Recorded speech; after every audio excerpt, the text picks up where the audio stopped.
one. Oh, shoot.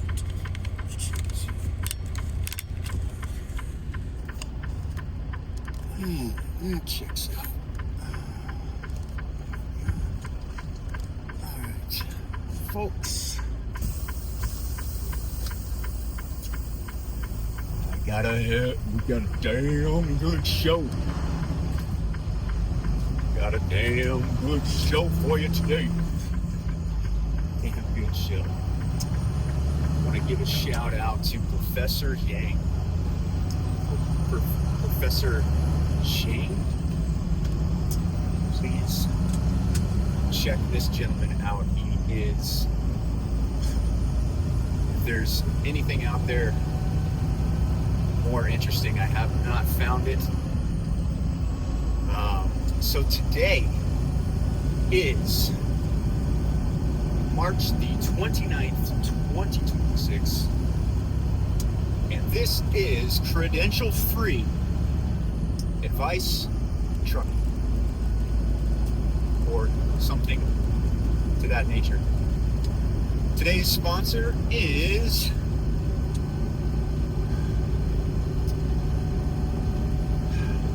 everyone. I found out some information just now, and I just wanted to share it with everyone. I would imagine that most people have not got this far with the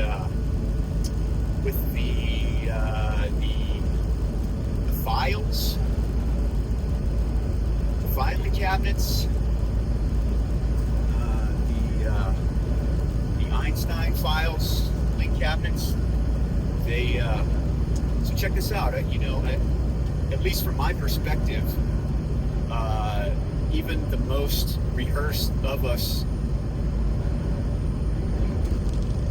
are under the impression that either Epstein was a Mossad agent or he was doubling as a Mossad agent and a CIA, or something along those lines, as if he was just who was this guy? Oh, he was just a school teacher, and then all of a sudden, how did he become so well versed in finance?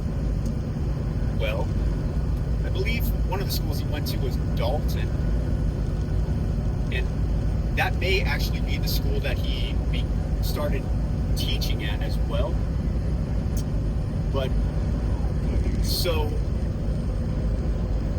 Professor Yang laid out the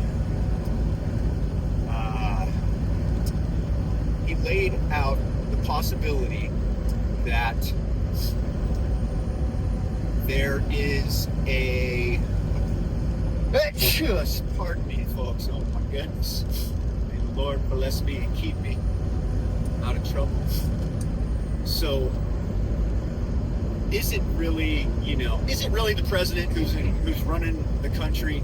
Is it really the King of England who has any, we know that that's not true. We know that there certainly must be powers behind the scenes that move in the shadows. And you saw it. You saw Dan Bongino for years and years. You saw Kash Patel for years and years. These guys, they were amongst the better of us.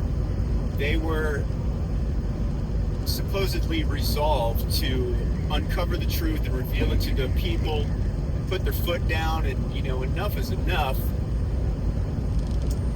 And what do you know? It's almost as if they saw a ghost. That's how I would describe their sudden change in perspective. But regardless, so have you considered that Epstein is even more powerful, has more to do with the inner workings of this complete planetary control system than just Mossad, or just, running blackmail scams on powerful leaders for the elite. No, it's a little bit deeper than that, and let's see if I can do it some justice here. I've got some things in the works for you guys that will make it a little bit more interesting to be here. A couple more devices would help, and that way I can get some backup audio of clips and things like that, so that would be fun. Because that today's sponsor actually is Sony. I wish it was. So the world has these, he starts off by talking about Plato and the analogy or the story of the cave. So these people are chained up in a dark cave, and they are restrained. They're, even their necks are restrained. They can't look around. They have very little stimulus, and there are those who know that they are, restrained, and then they have these shadow figures move around and create some images, some shadows on the wall, and then the several people who are in the restrained position, they are under the impression and have no other concept other than that these shadows are the real thing. And one day one of them decides, you know what, I'm not so sure about these guys. In fact, he reaches around his neck, and the chain is not really as irremovable as previously thought, and he removes his chains, and they're not even really chains. And he's like, guys, look, I'm out of here. You can tell that I haven't actually read the story myself, or else I would be much more detailed with it. But basically, the guy gets out. He realizes that there is so much light, and at first he's unable to even, he's just completely blinded by it. But as he realizes that, he was not in the real world, he tries to go back, and oh yes, and of course, all the people chained up are like, yeah, do whatever you want, man. We don't care. But they offer really no help or any, I guess they don't really discourage him either. But regardless, the point is, the people who are chained up, they don't want to, I don't know if they don't want to realize that they're living in a false reality, but I guess the analogy is the real world is being controlled, and your view on what is really or your view on what it is that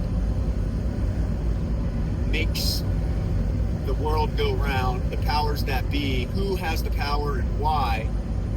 It may just be shadows on the wall, and if anybody breaks free and tries to break your illusion, you tend to become angry and fight to keep your illusion alive. In that frame of mind here, so there's a few structures in place that the people who have the real power.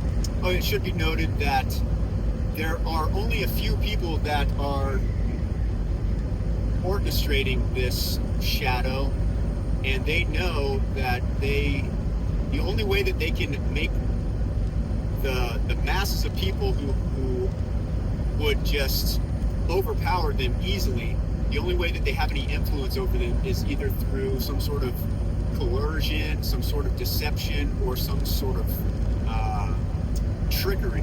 Well, deception, trickery, you get it.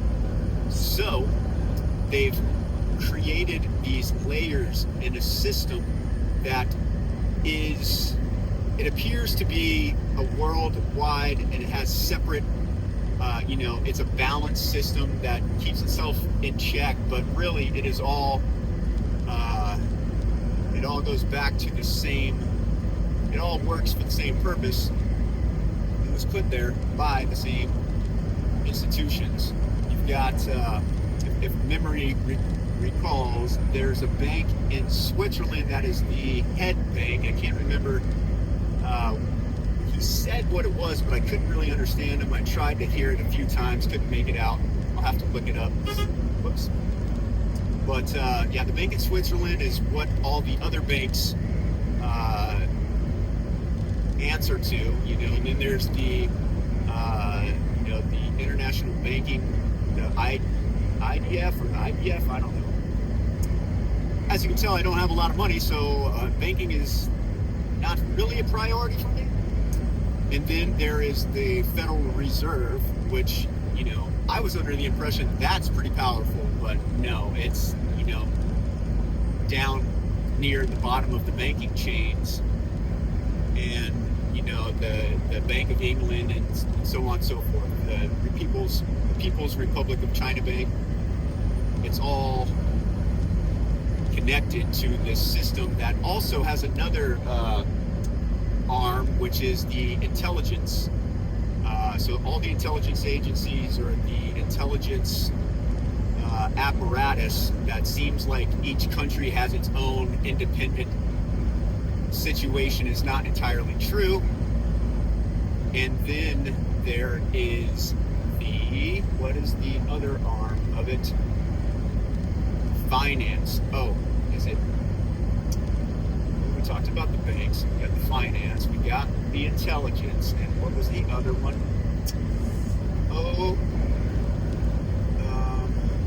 maybe it's the world leaders. I'd have to double check. But anyway, so that little machine right there, draw a circle around that.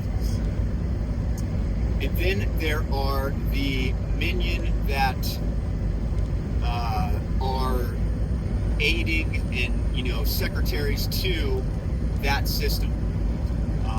And they want to get a little piece on the side for themselves as well. So here's an example. So some emails. So what he said, and maybe you guys can correct me in the comments or something. I believe it is the Rothschilds, the Epsteins, and the what did he say? Gosh darn it, the Gordons? God, I thought I was on a better trajectory than this, ladies and gentlemen. Beautiful day, anyway. We are cruising through. I guess we are about in the center of Kansas somewhere. Regardless, so Epstein, his family is tied to the Vienna banking system, the Vienna finance. The Rothschilds obviously have their ties to hundreds of years of wealth, and then gosh, I feel terrible. I wanted to have that name for you folks, but it's not really me telling you this information. This is Professor Xiang, and I'll drop a link for this video that I got this information from. But here's the thing that the Epstein files reveal is that Epstein wasn't working for any of these. Epstein is representing the Rothschilds, and he is in connection with every powerful person, on the planet. He's not running blackmail ops for the elite in the background. That is like a side hustle for him, to, just because he can. His real power lies in his family's name and the fact that he is aware of this system that's in place and how each of the arms need to hold each other up and keep the illusion alive that there is a balance. So there's like the the NW, the UN. So there's the intelligence, there's the finance, and then there is a international rules order that really is not international. It's it appears to be, but it is only acting in the best interest of this system. This system is a parasite that produces nothing and only receives from the actual production of the rest of the people. Now, the secretaries, as I earlier discussed, that are, working as helpers to those at the core of these three different arms of the system, they recognize this, and there is a sort of civil war happening between the parasites and those who want to become more parasitic. And I just thought that was a really interesting take with all of the facts supporting it, and I had not gotten that deep. So Trump, obviously connected with Epstein, he's nothing. Like, Epstein is part of the original wealth from hundreds or thousands of years. I don't know that Trump is, but he's certainly not one of the powerful three. It's not Gottlieb. No, it is. I'm gonna have to go back and listen to it again. I'm trying to edit this up for you. Regardless, I was kind of under the impression that the blackmail and the having all the world's leaders kind of under your spell from blackmail was kind of the point. But altogether, the whole system was put together before the blackmail even needed to happen.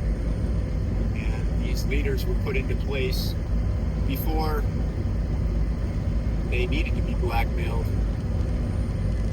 Blackmail is just part of the side hustle. And maybe, maybe it did take some blackmail to get a couple of things in place, but that wasn't the main point to be taken from this information.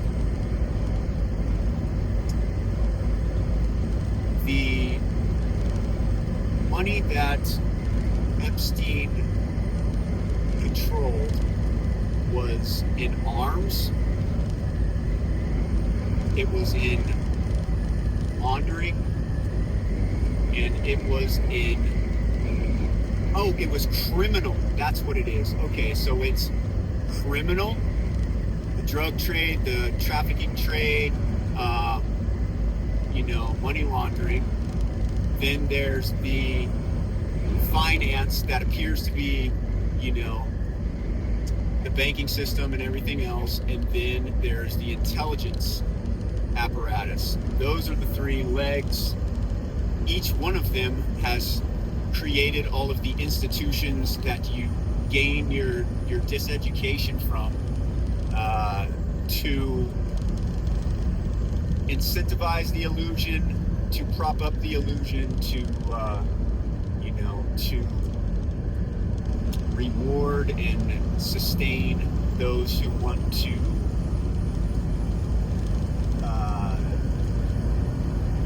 be brainwashed into believing that this is reality. These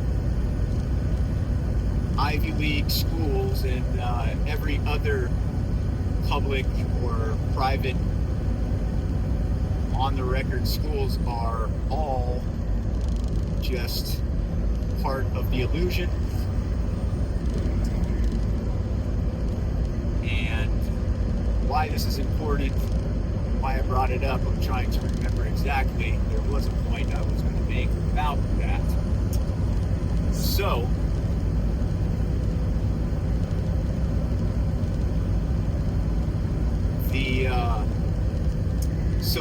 there needs to be some sort of a, like, if you understand how the occult was able to use the knowledge that they had from their cultures, that, and when they would show up somewhere else, they could use that knowledge against the people who had never heard of it. For instance, like the Hermetic teachings, the the Greek teachings, there's the Kabbalah, there's the Torah, and then there's the Hermetic teachings, and each one of these lengthy sets of ancient teachings, you will find, like when Christianity came on the scene, Jesus shared many of the traits of Dionysus, who was the son of Zeus and who died and who Zeus made to rise again.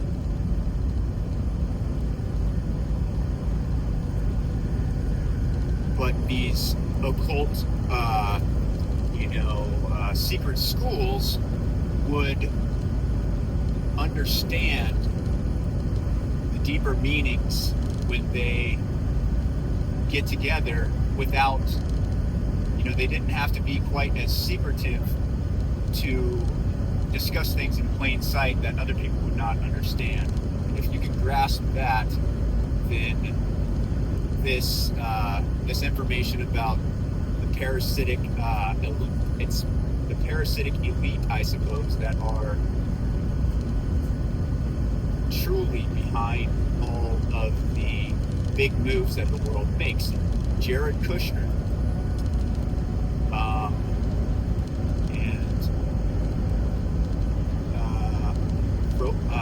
want to say, I'm only like parroting how I've heard her name be said. I've never seen it written down, but some Reba Brovovich or something like that. I believe she's a Russian oligarch. But these people are representing the powers in the shadows behind the scenes, and they always are where the moves are being made. So, Epstein, I don't think he died. There's no freaking way he died, and there's evidence to support that he was carried out in a, he was hauled off as if he was going to see the medical before,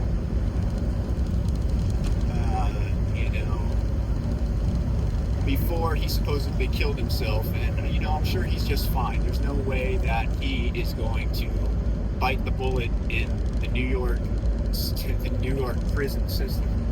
That's just not going to happen.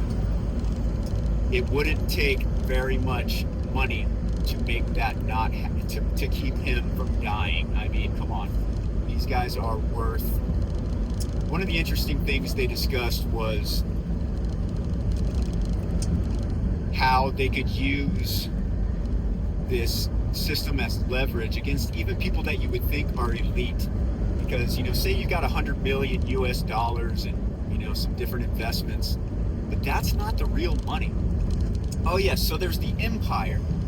So the empire, and right now it is, known as the United States, but I mean, there's something behind it that's a little deeper, but the point is, this empire has to be the bully. How does the bully keep getting the money? Well, he just may go and punch a random person, and it creates fear. We go around fighting these senseless wars to just keep the thing going. The money that, see, the way that we make money off of our currency is the fact that the people around the world need to use it to. It's the standard for oil, and so how does buying oil in U.S. dollars pay a tax? Well, it's because they can print as much of the money as they want. So when the people purchase or use that dollar or trade their money for our dollar, it instantly becomes devalued, as do all of your savings in your savings account daily, down to the minute. And that's how they reach in your bank account and take your wealth without you even really realizing it. You still have the same 100,000 in the bank, but it doesn't have the purchasing power of 100,000 anymore. In fact, by the time you actually retire, if you save up $500,000 in your whole working career, the $500,000 that you thought it was going to be when you started is only going to be like 60 grand by the time you're done, even though it still says it's 50,000 or 500,000.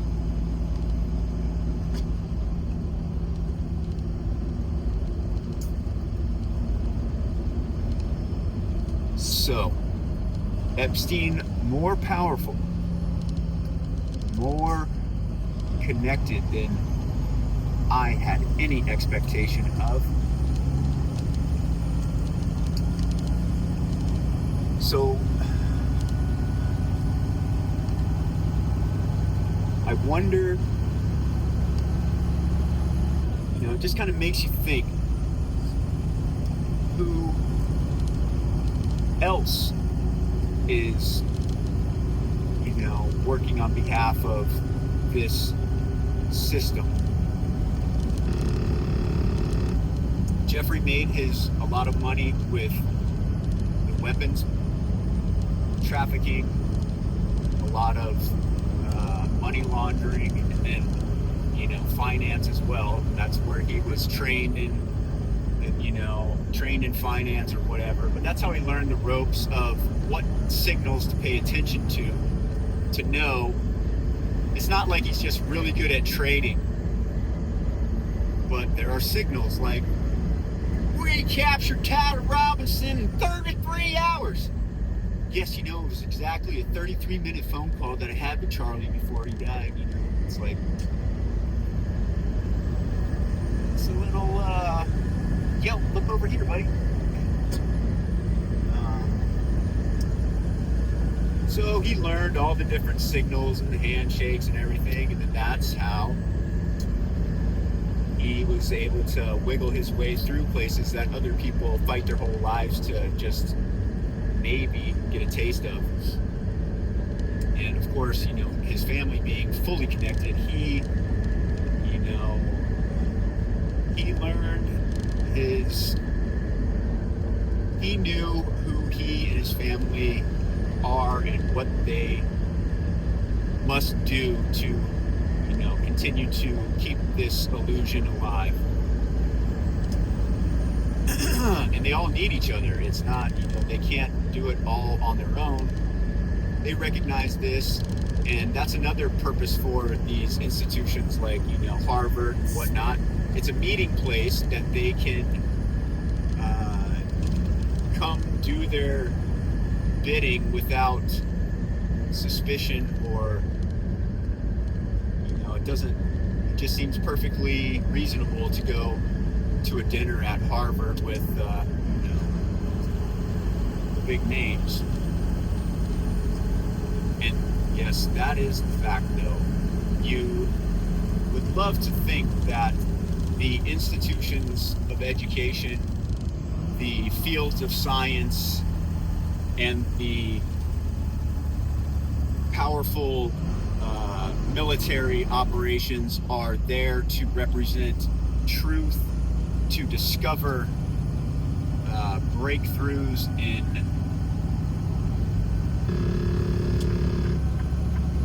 like science is there to only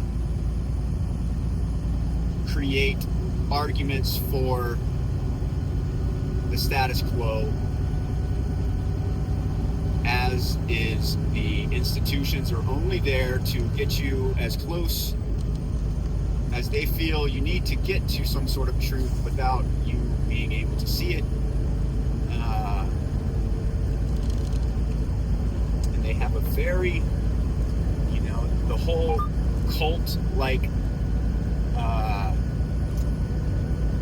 herd mentality somehow has been cultivated there, and you do not want to go against the grain, even if you first arrive at a conclusion that you have done all the necessary research for you to make a decision in your own mind and in your own will that you think this, you've seen enough evidence to convince you that you understand what had happened, what the facts are, or what will happen if you repeat the process.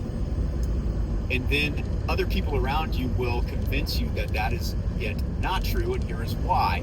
And maybe their first argument was not convincing, but they will work day and night to figure out whatever angle must be worked, whether it is through facts, whether it is through pressures, whether it is through some sort of,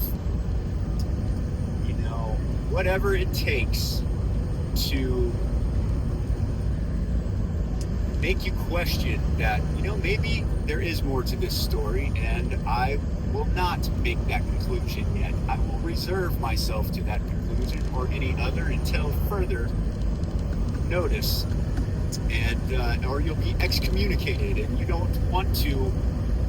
They force you to do these terrible things. Everyone, like these hazings and rituals in just in college. You go through these emotional and kind of humiliating and terrible times with everyone there laughing at you, or just observing you. And after you go through it, you're still there, nothing has changed. And then you come upon a situation where you've discovered something that seems to be true, and when you share it with anyone else, every single person says that it's not true. And do you want to go through all that emotional and all the hazing and everything? Do you really want to go back to nothing? No. So you convince yourself that, what, maybe I am wrong, and everyone else, I'd rather be with everyone else. And so the power exists there in that institution, and in the media and everywhere else. So it changes my views on Netanyahu. I would never expect to become friends with the guy, and I could never condone for anything that he's involved in, but it certainly is not him. He's just a corrupt schmuck who will do anything for $1 and anything to keep himself out of trouble. And that's it. That is it. He's nothing special. He's not some devil incarnate. Nah, he's not even that. He's not even that important. And when he goes away, someone else will come to take his place and continue the mission. The rabbis, they are part of this. Well, the further up the food chain you go, the closer you get to this, and I'm certain that not everyone knows about it in its entirety as it's happening.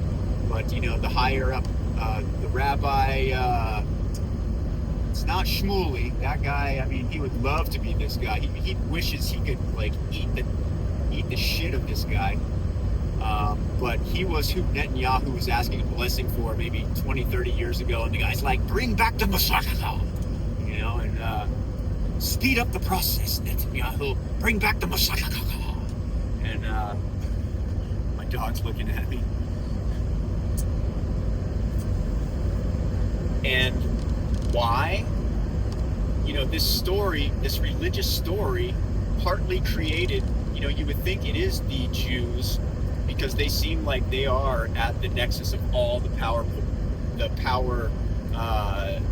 pressure points, but they are just kind of the first people that are in public view of this shadow situation.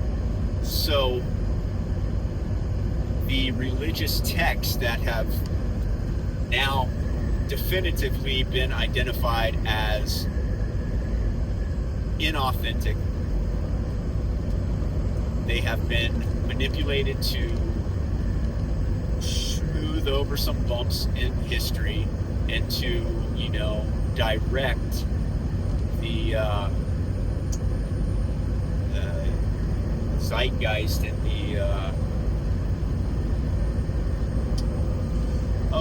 what is the word for when you have a beginning, a creation story, a reason why we're all alive now, and then what's going to happen in the future. It is the most powerful tool for directing societies to a desired end, I suppose.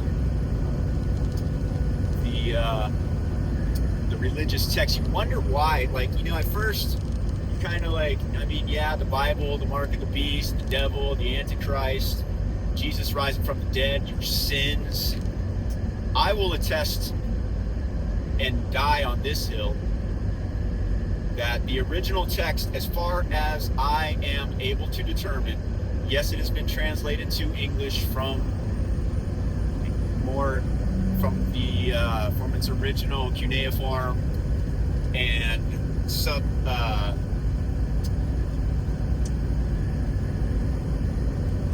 it was, I want to say substituted, but that's not really the right word. You know, I said the other day, my vocabulary is primitive, and the words you say construct reality. So if you only know 500 words and you typically use 20 of those words 99% of the time, that is your reality. And the word I'm looking for as if, say you had an original text written by your dad passed away, you got old, you had grandchildren, they got old, they had grandchildren, they got old, and then there's these great grandchildren that still have this letter that your dad wrote, but, you know, there's some moth holes in it, and there's a lot of the text that's kind of, you can't really make it out anymore. But you yourself made a handwritten copy of it and then taught everyone to make their own handwritten copies on their 10th birthday. And so all the way down the line, there are all these handwritten word for word translations from each person in the family that should be a reliable source for someone who would be interested in reading your great grandfather's original words. If you handed them your personal copy that you made when you were 10, and then your mom's when she was 10, and then your grandma's when she was 10, and yada yada yada, and you had all those copies and they were all exactly the same, would you say, nah, something's lost in translation, I don't believe you? No, you would trust that the source material, even though you're not reading from the actual, stone tablets that the original was written on, you can be confident that the translation in Akkadian, the translation in Babylonian, translation in Assyrian, the translations can be trusted, because then you cross-reference because each of those translations are still thousands of years old. So there are their own, holes, the moth holes, the cracks, the crumblings of the tablets in each one of those. But no two are the same. And when you cross-reference and check everything, you see that each one is completely accurate. But the point is this: there was no mention of sin. There was no mention of sin. There was no mention of sacrifice in the sense that it is typically, defined today. Like, if, like the sacrificial lamb. So, the story of the flood, you probably are versed enough to recognize that each of the ancient cultures has a flood myth story. How much of what religion you grew up in and how much of the old text you've actually read yourself, I do not know. But in the Bible, the dude's name's Noah. In the Babylonian, his name is Ziusudra. And in the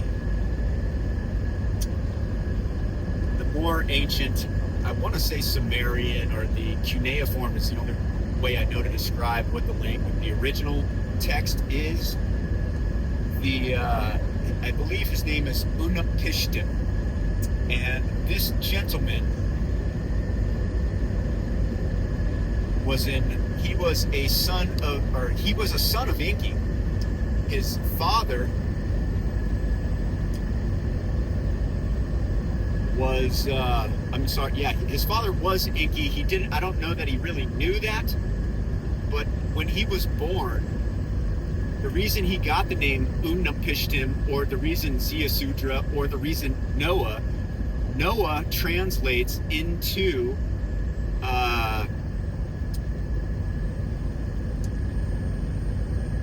basically where the pain ends, I would say, is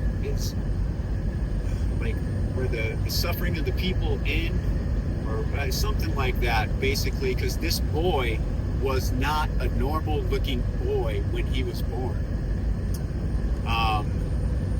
This particular boy, when he was born, because his mother was impregnated by the Lord Enki, who is a more advanced creature in this universe and not God. He's not the creator of the universe, but he is able to show up and maybe appear as so, not by his intention, but if you saw him, you would certainly think he was God. So this baby's born, and his hair is just white. He's born with white hair that looks like wool, and his eyes are just the clearest blue, and when he opens his eyes, it illuminates the entire room. His mother's husband, who was being told he was the father, has his doubts, and he's like, surely this is the child of an angel. And his mother's like, no, I ain't had sex with no angels.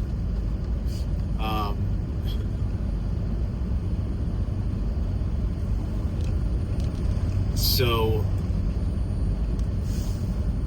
do you know why there was a flood at all? Well, I'm about to tell you, ladies and gentlemen, and if you've made it this far, this little tidbit of information, if you do not already know, this should be a kilo of gold locked in the safe of your heart. But the Bible would like you to believe that God became angry and regretted his decision to make man. The world had become so evil, and every decision man made in his heart was wicked, and he decided to wipe man off the planet with a great flood. But there was this one guy named Noah that Noah was a righteous man, and he just thought, gosh darn it, I don't want to waste the whole dang project. Jeez, I'm not going to make that. Oh, I did. Praise him.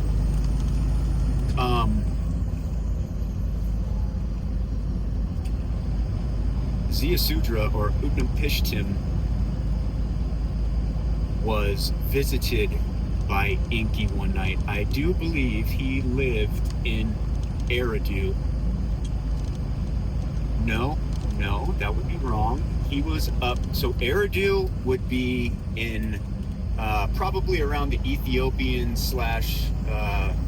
somewhere in between Ethiopia and Egypt, I would say.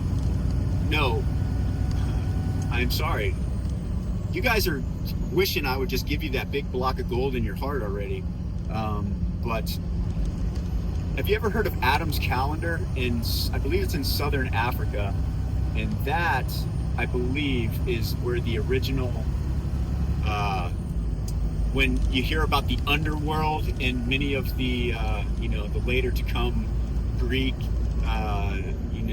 myths and things like, or even in the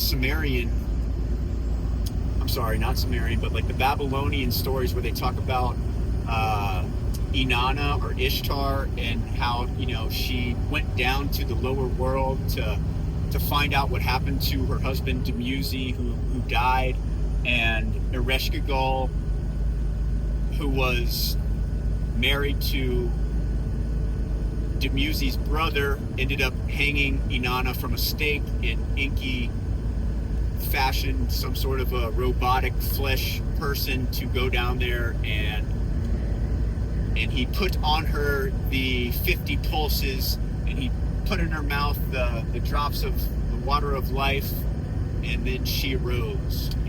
That story about Inanna, have you ever heard that? If not, you're really missing out. These ancient texts are the real deal. But the point is, we're talking Africa is, when you hear of Eridu, and then when you hear of, so Iraq would be the place where Utnapishtim was, and Iraq was on the Enlil side of authority, and the African side was on the Enki side of authority. So anyway, here we go. Why the flood? What's the truth? Did God create man and then later regret it because God was too dumb to realize what he was doing? Or is there a planet that uses our sun to orbit that we in our lifetimes have never seen, because it will not be back here, and it does not come back for about 3,600 years. That's its orbit, 3,600 years. The planet is approximately the size of somewhere around, in between Neptune and Uranus and Saturn. Saturn's bigger, much bigger than, Uranus and Neptune, but it's undetermined how big, but it is significantly greater than the Earth. And as it passes through, it has a perigee and an apogee, and at its apogee is when it's closest to the sun. It is accelerated, and it is moving its fastest. I would imagine, I do not know if its speed changes in this apogee. It would seem as if it would. And as it is flung around the sun and headed back towards the depths of space for its perigee, gosh, if I have those backwards, I'll feel stupid later. It squeezes itself in between the space that is between Mars and Jupiter, where Earth used to be before the great crossing happened and Nibiru earned its name of Nibiru, the planet of the crossing place, where it smashed into Tiamat and created the asteroid belt and knocked Earth into its current orbit, mixing its waters and quite possibly seeding the planet with primitive life.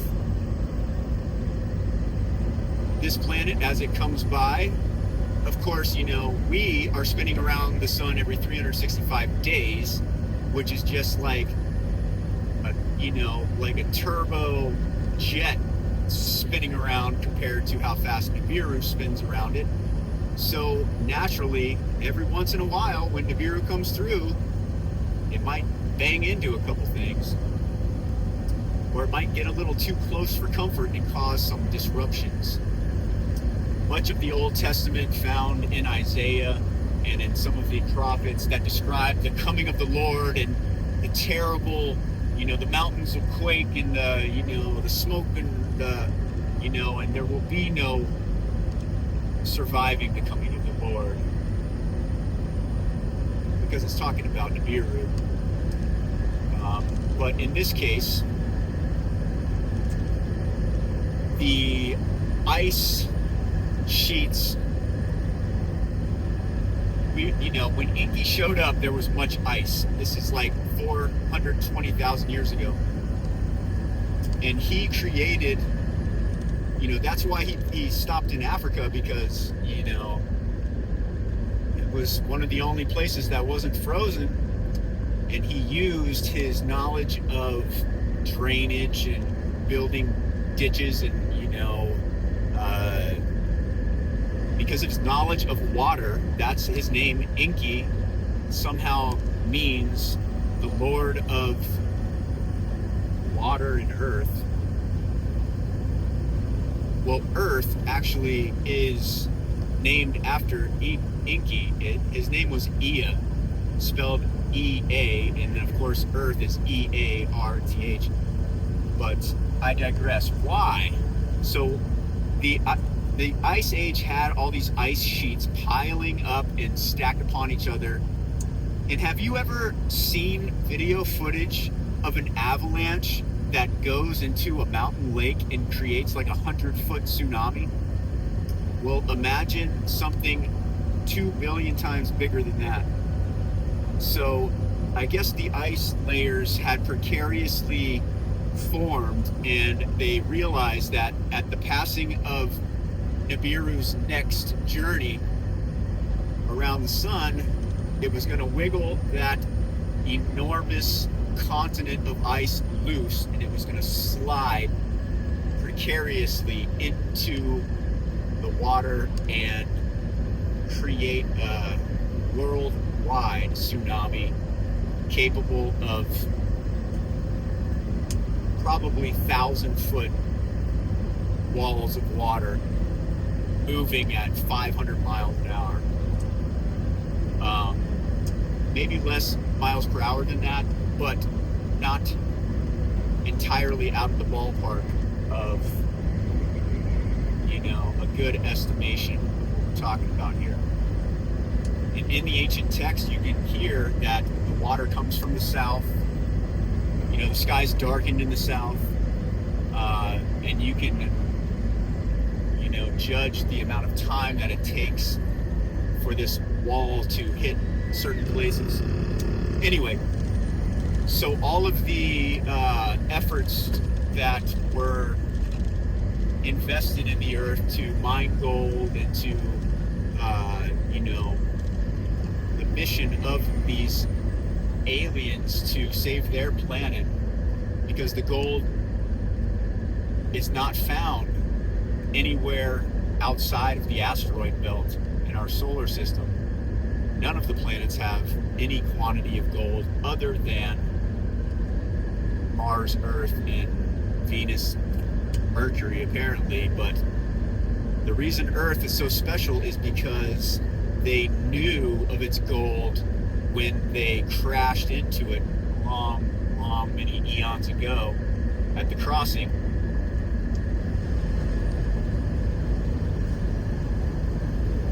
gold is the only substance that, when it loses an electron, becomes a fine powder that can be suspended. This powder has properties that are unique. The monoatomic gold it's a superconductor, yet it, you can get into that if you want. Go look it up. It's amazing. It has qualities that are not going to be published on YouTube, because if all the secrets were revealed, the illusion would fall. So it wasn't God being mad at you. You didn't do anything wrong. You're not necessarily a sinner just because your dad and his dad and all the way up to Adam, because Eve and Adam disobeyed God. That's not how this thing works.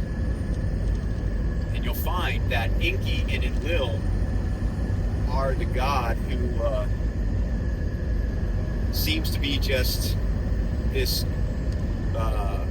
monotheistic deity who wanted to either punish us for sins and had to provide the sacrifice of Jesus, which is itself becoming more and more a fictitious story every day.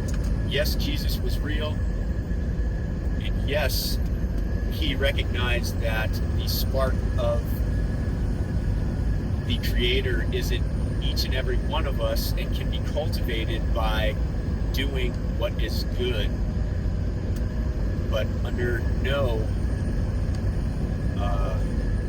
factual circumstances was sin in the original text most likely used as a template for the world that's constructed around you and the direction that it's headed. Is the Antichrist coming? Well, they're going to make one because everyone's expecting it, and it would make sense. They would be able to have a little more latitude if everyone just thought, oh, well, this is God's will. Look, it's been written about. We've been talking about it for years. You know what I mean? They create the story in the beginning so they can fashion the end and take control. Have a good day, everyone. Oh, whoa, 57 minutes, 3 more minutes. Let's make it a cool hour.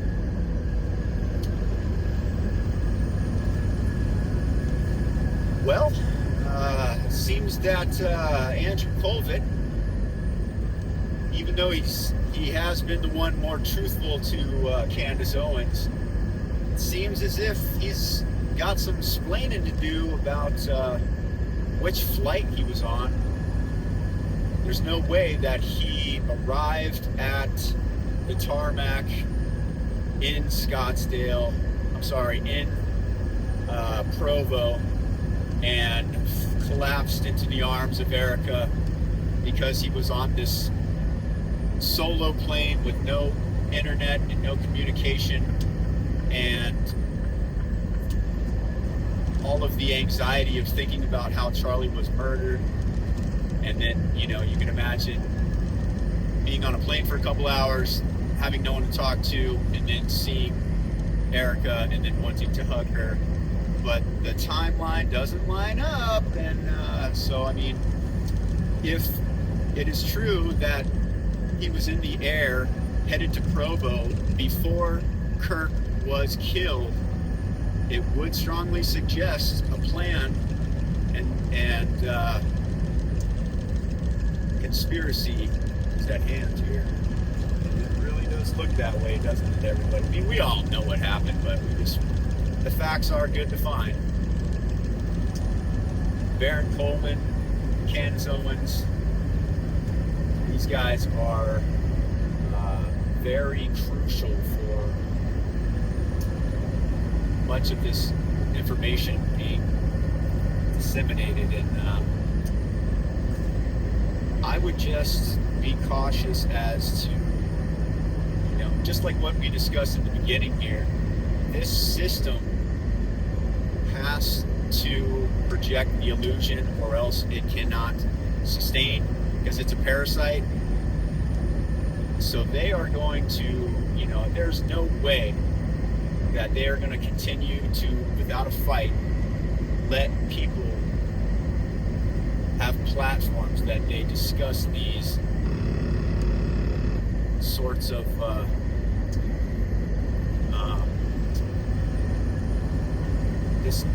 there's information that can put people out of business, and they're not going to want to go out of business. So I hope everyone is as careful and smart as they possibly can be, because there is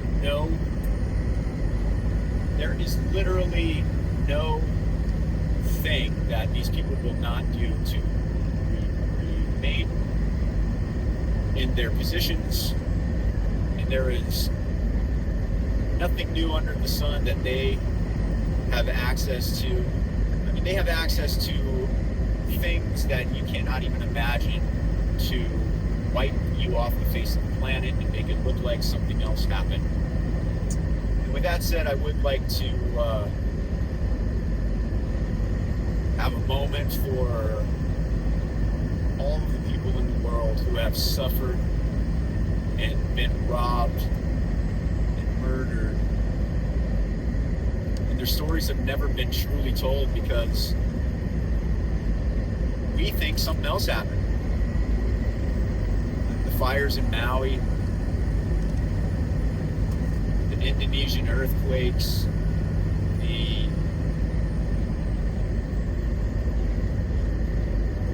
fires of San Francisco. I don't think that what happened, what they say is that what they told me happened is that's not what I don't think that's what happened. And the flood, God wasn't angry at us. It's just a regular old planet doing what planets do. And when they get close to each other,